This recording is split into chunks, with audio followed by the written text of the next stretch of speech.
Olha, a taxa Selic acabou de subir 0,25 pontos e chegou ao tão temido 15% ao ano. E nesse vídeo eu vou te explicar por que, mesmo assim, mesmo com a Selic no maior patamar desde 2006 e nos maiores patamares da história do Brasil, provavelmente deveria estar fugindo da renda fixa. Como assim, Ramiro? A maioria das pessoas vem fazendo justamente o contrário. A maioria vem comprando renda fixa e vendendo ações nos últimos 12 meses. Só que no meio disso tudo tem algumas coisas que você, investidor, precisa saber antes de apostar tudo na renda fixa por taxas de juros mais elevadas. É por isso que nesse vídeo eu vou te contar por que a Selic alta afeta tantos investimentos e economia, quais investimentos se beneficiam e quais se prejudicam com essa taxa atual, e por que essa pode não ser a melhor hora para você apostar tudo na renda fixa. Sem enrolação, bora pro conteúdo. Bom, o Copom bateu o martelo e a Selic segue lá em cima, na área de juros altos confirmado, como muita gente já vem antecipando há meses. Por que o mercado esperava isso? O primeiro motivo é a inflação resistente. Mesmo com sinais de desaceleração, ela roda acima da meta e as expectativas seguem desancoradas. Isso o Banco Central deixou claro que não dá para afrouxar a política monetária antes de ver a inflação mais controlada. Fato. Mas tem também a atividade econômica. Mercado de trabalho aquecido e consumo resiliente dificultam o controle da inflação. E aí, olhando friamente para esse cenário, o que a gente tem de bate-pronto aqui no macro é o seguinte: taxas de financiamento de empréstimos vão seguir altas, custo da dívida pública vai estar cada vez maior, com a renda fixa rodando alta, essa dívida aumenta, tanto com o governo gastando mais que a arrecada aumenta ainda mais. A gente vê também investimentos em renda fixa prometendo um retorno maior e por isso para muitos sendo mais atrativo, porque o custo de oportunidade da renda variável segue ali na corda bamba, e por isso eu quero te mostrar aqui de fato quais são os investimentos que se beneficiam e aqueles que se prejudicam de uma Selic mais alta, a começar por aqueles que se beneficiam. Bom, o primeiro é mais óbvio: os ativos de renda fixa pós-fixados, aqueles que rendem, por exemplo, um percentual do CDI ou que rendem a própria taxa Selic, esses rendem mais quando a Selic está mais alta, isso é fato. Se você investiu num CDB que promete 100% do CDI, ou 110% ou 115% do CDI, quando o CDI está mais alto, esse ativo rende mais. O próprio Tesouro Selic, ele é um investimento pós-fixado. Se você olhar ali na plataforma do Tesouro Direto, ele rende Selic mais um pequeno ágio. Então, esses ativos aqui prometem uma maior rentabilidade e mais, tá? São os ativos com menor risco da economia. Se você for olhar a curva do Tesouro Selic, é uma curva reta para cima. Ele não cai nunca. É muito pouco risco, o que torna esse aqui um ótimo investimento para reserva de emergência, para planos de curto prazo, para ter na sua carteira de longo prazo. Se você não é um investidor que gosta muito de risco, que está disposto a correr muito risco, então ele tem várias funções boas. Agora, eu não acho de forma alguma que a melhor coisa que o investidor deve fazer é botar tudo em pós-fixados por longo prazo, justamente por causa dessa característica de não ter risco algum, e no longo prazo, olha, quanto menor o risco, menor a expectativa de retorno. Eu quero te provar aqui com alguns exemplos. Vamos pegar nos últimos 10 anos, uma carteira 100% do CDI, ela teria rendido cerca de 9 ao ano, já descontado de imposto, tira a inflação, teria sobrado 3. Beleza. Agora, se a gente olhar para uma carteira só com renda fixa, só com títulos pré-fixados, carteira de tesouro pré-fixado, essa aqui teria rendido cerca de 10,5% ao ano, tira a inflação, sobra bem mais, sobra 4,5% acima da inflação. E se a gente pegar uma carteira só de tesouro IPCA+, que é outro tipo de renda fixa, chamado de híbrido, que tem a parte pós-fixada atrelada ao IPCA e o retorno acima do IPCA, a gente teria um retorno ainda um pouquinho maior que líquido de inflação e custos, daria quase 5% ao ano acima da inflação. Ou seja, comparando só com a renda fixa, o Tesouro Selic perdeu para todo mundo no longo prazo. Só que você pode ver, linha cinza desse gráfico é o mais estável, né? Comparando com bolsa, linha amarela, ou títulos do Tesouro IPCA+, linha azul, esse investimento aqui teve bem menos risco. Bom, dito isso, a gente tem esses outros dois tipos de investimentos em renda fixa, os pré-fixados e os híbridos. Os pré-fixados são aqueles que prometem uma taxa fixa. Eles vão render 13,95% ao ano até a data de vencimento. Muitos dizem que com uma Selic mais alta é bom para esses títulos. Muitos dizem que quando tem um ciclo de alta, títulos pré-fixados tendem a render mais. Tanto é que, para você ter uma ideia, foram poucos momentos da história que os títulos pré pagaram tanto quanto o momento atual, pela faixa de 13%, quase 14% ao ano. Por que dizem que ele tende a render mais? Porque quanto mais alto está a expectativa de juros para o futuro, mais alto tem que ser a taxa do pré-fixado para alguém pensar em investir nele. Se hoje os pré-fixados estivessem rendendo, prometendo ali uma rentabilidade de 9% ao ano, ninguém iria comprar, iria todo mundo nos títulos do Tesouro Selic. Isso aí é oferta e demanda. Só que, na verdade, o que mais influencia esses títulos não é nem a Selic de hoje, mas sim a expectativa expectativa da taxa Selic para o futuro. E a faca de dois gumes dos pré-fixados é o seguinte, tu tá ali fixando a tua taxa. Se a inflação sai total do controle, fica na faixa de 15% ao ano, você se deu mal aqui. Sua carteira vai render 13,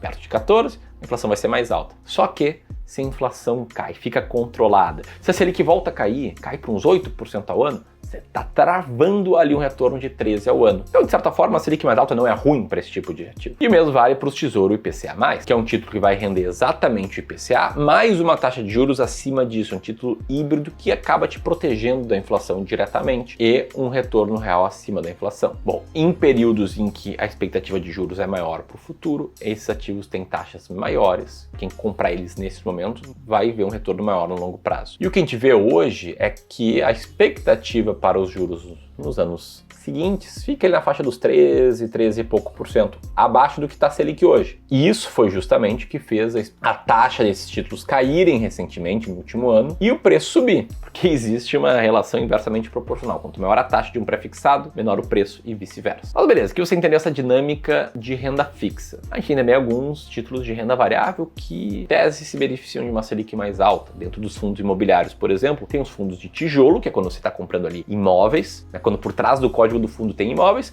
e tem os fundos de papel, que é quando por trás do código do fundo tem uma carteira de renda fixa, muitas vezes cheia de CRIs, LHs e por aí vai. Pega aqui o exemplo do MXRF11, que tem vários CRIs atrelados ao CDI e ao IPCA. Se o CDI sobe junto com a inflação, o rendimento por esse fundo vai ser maior. Claro, também aumenta o risco do emissor desse título que o fundo comprou dar calote. Aí você pode ver que a economia não é a coisa mais simples do mundo. Mas enfim, né? Eu te falei agora há pouco, no início desse vídeo, que existe um motivo porque possivelmente você deveria fugir da renda fixa. Eu quero te explicar esse motivo. E para você entender esse motivo, antes eu vou te explicar quais investimentos, em tese, são prejudicados com uma Selic mais alta. Mas antes disso tudo, eu te garanto, tá? Que não é trocando um ativo pelo outro a cada momento, a cada cenário de mercado que você vai construir um grande patrimônio. Pelo contrário, uma carteira é tipo um samurai. Ficar mexendo toda hora, mexe, ela vai acabar. Então é uma bobagem esse negócio de renda fixa subiu, vamos todo mundo pro IPCA+.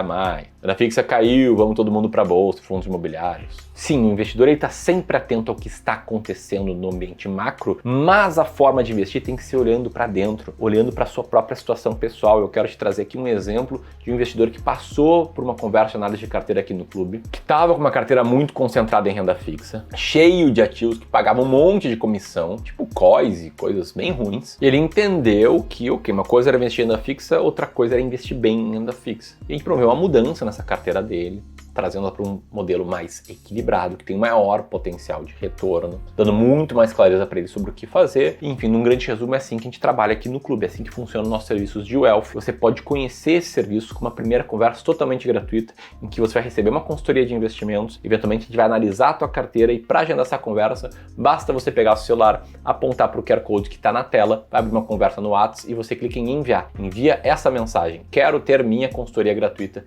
simples assim, beleza? A gente vai analisar suas respostas, vai conversar contigo e vai agendar um momento para te ajudar a investir melhor. Entendido isso? Vamos lá ao grande ponto. Porque eventualmente muitos deveriam fugir da renda fixa. O que eu vou falar aqui, óbvio, não vale para todos. Para quem não tem tolerância nenhuma ao risco, para quem não consegue suportar ver a sua carteira cair 1%, o negócio é investir tudo em Tesouro Selic. Vai render menos do que deveria? Sim. Você não vai ficar extremamente rico? Não. Vai ter que fazer muitos aportes para isso, mas é o que teu perfil manda. Agora, se tem um perfil que aceita correr um pouco de risco, presta atenção no que eu vou falar. Muitos falam que ações e fundos imobiliários de tijolos sofrem com uma Selic mais alta, seja porque o preço de uma ação ele é estimado pela estimativa de fluxos de caixa que essa empresa vai gerar no futuro, trazidas a valor presente por uma taxa, que quanto maior essa taxa, menos vale a empresa, e o mesmo vale para os imóveis. Seja porque com uma Selic mais alta, juros mais altos, menos consumo, menos crédito para a população, as empresas vão tender a vender menos, a lucrar menos. Seja também porque com uma Selic mais alta, o empresário, o empreendedor, ele vai pensar 20 vezes antes de sair contratando um monte de gente, antes de abrir novas fábricas, novas plantas, novos escritórios e por aí vai. Seja ainda por um último motivo, que é o comportamental, que são os investidores, alguns mãos de alface, que tinham bolsa quando a Selic estava em 2% e aí venderam bolsa quando a Selic chegou em 13, 14, mais do que 14%, mas seguindo à risca conteúdos um pouco menos estruturados, que falam, olha, a Selic aumentou, tem que ir, né, realmente para CDBs, a bolsa vai cair mais, tem que sair. Enfim, você percebe que tem uma série de fatores que teoricamente joga contra ações e fundos imobiliários nesse momento e que sim, não teoricamente, na prática, nos fatos, faz com que que a maioria saia desses ativos. E a grande beleza do mercado é que nesse momento, na bacia das almas, quando o céu não é de brigadeiro e sim tá caindo uma tempestade, que por acaso que acontece em Porto Alegre nesse momento, que o investidor deveria estar comprando, a famosa frase do Buffett: compre ao som dos canhões, venda ao som dos violinos. Então vamos olhar aqui um pouco para o passado para eu te ajudar a responder quando fugir da renda fixa. Historicamente, a Selic alta de forma prolongada causou estragos. Entre 2014 e 2016, a bolsa caiu 28% quando a Selic atingiu sua máxima histórica recente antes desse ciclo. Já entre 2021 e 2023, a bolsa caiu 19% quando a Selic voltava a subir rapidamente. E não, a resposta disso tudo, de como agir, não é só, abre aspas, tirar dinheiro da bolsa quando a Selic sobe. Errado, você te faz seguir a manada. E olha só como é que a manada se comporta. Quando a bolsa sobe muito, como subiu em 2006, 2007, as pessoas compram cada vez mais ações. Essa tabela aqui mostra investimento em fundos de ações. A bolsa despencou em 2008, as pessoas tiraram dinheiro da bolsa. Voltou a subir muito, voltaram a botar. Teve 3 anos ruins, 2013, 14 e 15. O que os investidores fizeram? Tiraram dinheiro da bolsa nos anos de 14, 15 e 16. Começou a subir firme, 16, 17, 18, 19... começaram a botar muito dinheiro. Então, na média, o investidor sempre chega tarde. E isso aqui vale também para o dia a dia. Te liga só. Dá uma olhada na correlação entre o fluxo de entradas e saídas da bolsa, só de pessoas físicas, e a performance da bolsa no último ano. Dá para notar de maneira muito clara que em momentos de queda tem mais linhas apontando para baixo. Quando a bolsa está subindo, mais setas longas estão apontando para cima, e é assim que o investidor médio se comporta. Ele está sempre comprando na alta e vendendo na baixa. O oposto que ele deveria fazer para ganhar dinheiro, o oposto que todos os livros aqui de finanças indicam. E eu entendo porque ele faz isso, porque o investidor médio, o que é? Ele é um médico, ele é um empresário, ele é um advogado, ele é um funcionário que cresceu na carreira, que não tem tempo,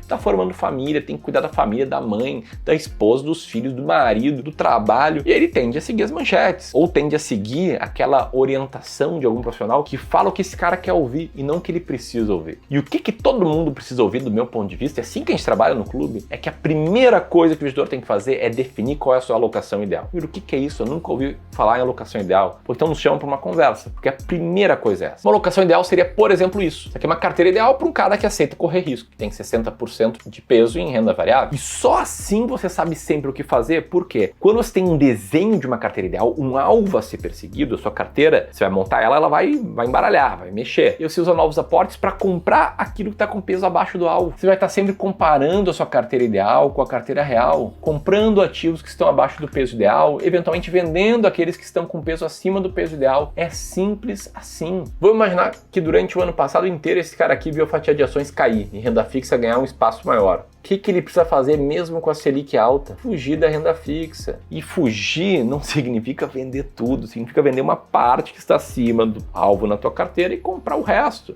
E isso tudo é extremamente simples, só que executar é muito difícil, porque quando você faz isso, você tá comprando o que ninguém quer comprar, tá sendo taxado de burro em várias rodas de amigo, tá fazendo coisas desconfortáveis, e é desconfortável cognitivamente, e é por isso que, embora simples, não é fácil. Se fosse fácil, não existiria o mercado de wealth, a gente não cuidaria de 4 bilhões de carteira, todo mundo ganharia muito dinheiro investindo. E eu te pergunto, ficou claro o que eu trouxe? Deixa aqui teu comentário para eu saber. Se você quiser conversar conosco, aperta nesse link e aperta aqui para assistir outros vídeos do canal. Era isso, um grande abraço e até mais.